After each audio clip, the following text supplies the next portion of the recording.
फटाक 30 सेकंड में खबरें डाउनलोड कीजिए तक ऐप। गणतंत्र दिवस परेड के दौरान डीआरडीओ ने राजपथ पर 2 झांकियां निकाली। इसके जरिए स्वदेशी विकास क्षमता का साफ तौर पर प्रदर्शन किया गया।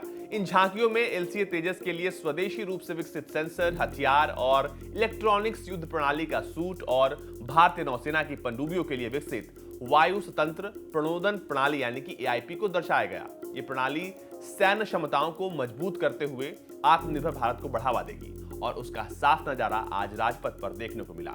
पहली झांकी में स्वदेशी रूप से विकसित उन्नत इलेक्ट्रॉनिक रूप से स्कैन किए गए ऐसे रडार को प्रदर्शित किया गया जिसे उत्तम कहा जाता है।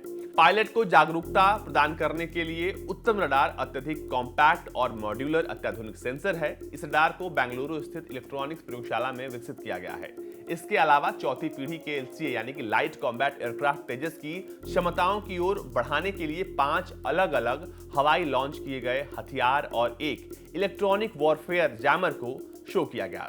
इन 5 हथियारों में हवा से हवा में मार करने वाली मिसाइल एक्स्ट्रा शामिल है जो दृश्य सीमा से परे हमला करने में सक्षम है। पहली झांकी में नई पीढ़ी की विकिरण रोधी मिसाइल रुद्रम को भी शो किया गया जो दुश्मन की रडार और संचार प्रणालियों को नष्ट करने की क्षमता रखती है। जमीनी लक्ष्यों और हवाई क्षेत्रों को नष्ट करने के लिए स्मार्ट एंटी एयरफील्ड हथियार, लंबी दूरी की निर्देशित ग्लाइड बम गौरव और जमीनी लक्ष्यों के लिए उन्नत सटीक स्ट्राइक हथियार टैक्टिकल एडवांस रेंज ऑगमेंटेशन को भी झांकी का हिस्सा बनाया गया। इन हथियारों को हैदराबाद स्थित डीआरडीओ की प्रयोगशालाओं में जटिल तकनीकियों का उपयोग करके विकसित किया गया है।